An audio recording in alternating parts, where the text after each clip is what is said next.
All right, check out this guy right here. This guy's pretty sweet.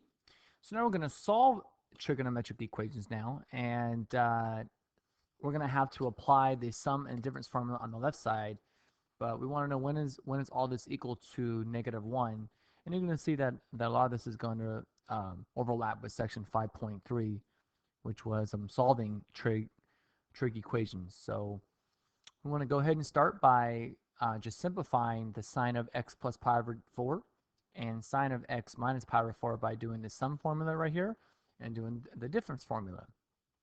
All right, so let's just go ahead and first do this part.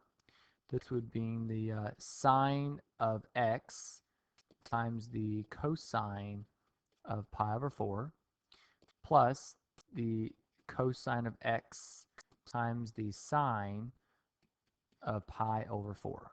All right, so all that right there was the sine of the sum of x plus pi over 4.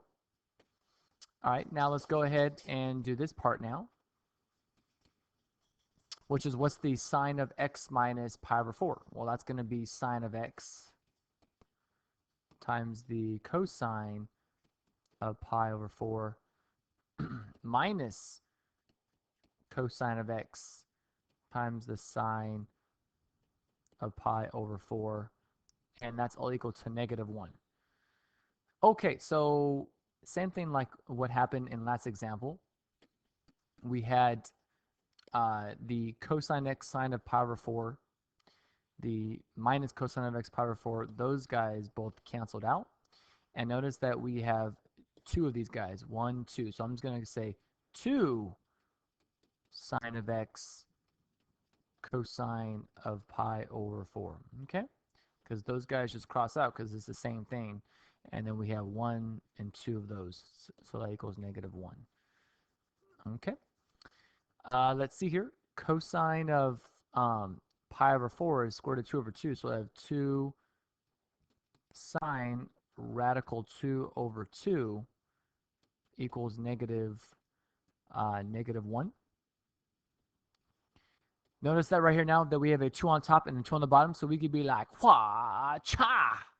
So those guys are gone, and I just have, now I'm left with sine of, hold on real quick. If you took the sine of that guy right there, yeah, we could do that right there. That's good. We have sine of radical 2 over -1. I'm sorry, I think I'm missing my x right here. There we go. My x should be right in here. Good. Now, if I want to solve for sine of x, I'm going to have sine of x equals -1 over radical 2, which is the same thing as negative radical 2 over 2. All right, so you know how I said that this is going to look very similar to what we did from the previous section, which was now we're just finding the sine of what is negative radical 2 over 2. And the problem says in the interval from 0 to 2 pi, so that means we don't have to tack on our pi n or 2 pi n for that matter. So let's see, when is it negative radical 2? Well, let's see, I know that's going to be in 1, 2, 3. So it's going to be in x equals 5 pi over 4, and 5 pi over 4, 6 pi over 4, and then 7 pi over 4. Those are the only two values where sine of something is negative radical 2 over 2. And there we have it.